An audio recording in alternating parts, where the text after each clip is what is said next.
Ce qui est intéressant, c'est bien sûr d'enregistrer notre document. Je vais vous montrer tout de suite comment on fait pour enregistrer, même si on n'a rien créé. Comme ça, vous le saurez par la suite, c'est important. Je vous invite également à penser à enregistrer au fur et à mesure que vous travaillez. Votre ordinateur peut-être peut planter, ou vous devez, je sais pas moi, vous absenter et ne pas pouvoir progresser sur votre travail. Comme ça, il n'y a pas de problème ou une coupure de courant tout simplement.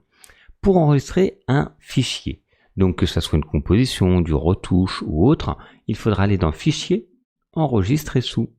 Et là, on a plusieurs formats pour enregistrer. Dans un premier temps, dans cette fenêtre, on va voir le nom. Vous voyez, par défaut, il y a une extension .psd qui veut dire Photoshop.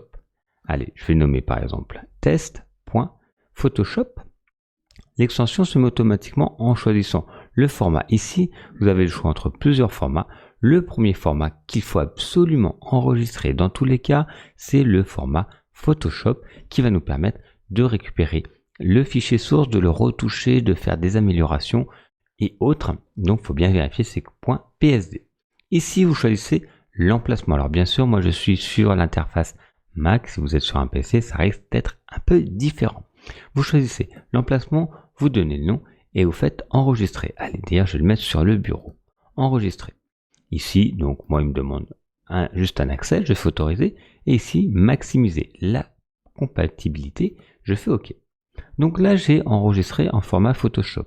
L'inconvénient, c'est que quelqu'un qui n'a pas Photoshop ne va pas pouvoir ouvrir ce fichier.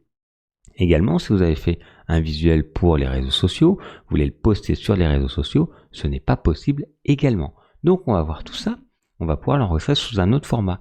Et un des autres formats les plus connus, c'est le format JPEG. Fichier enregistré sous. Cette fois, vous pouvez donner le même nom, l'emplacement que vous voulez. Et surtout ici au niveau du format, donc il y en a plein d'autres, on va chercher JPEG, JPEG. Là, c'est un format aplati. Vous comprendrez la différence qu'avec les formats des calques, il y a des couches d'éléments graphiques les uns au-dessus des autres. Là, JPEG, c'est juste aplati. Mais tout le monde va pouvoir l'ouvrir. Et on fait enregistrer. Et là, vous voyez, l'extension qui était tout à l'heure PSD est maintenant JPEG. Et je fais enregistrer. Là, moi, j'en ai déjà un qui s'appelle comme ça, donc je fais juste le changer. Voilà, enregistrer. Ici, on va me demander une option. Pensez à toujours mettre le maximum. La qualité, vous pouvez toujours la réduire, mais l'augmenter, c'est problématique. Ça perd un peu de sa qualité si vous augmentez la taille. Donc, il vaut mieux mettre maximum et vous faites OK. Voilà, comme ça, vous avez toujours enregistré un format Photoshop que vous allez pouvoir revenir et retravailler et un format JPEG que tout le monde pourra ouvrir et qui ne pourront pas modifier si vous l'envoyez. C'est aussi important que les gens ne puissent pas modifier votre travail sans que ça soit volontaire ou demandé.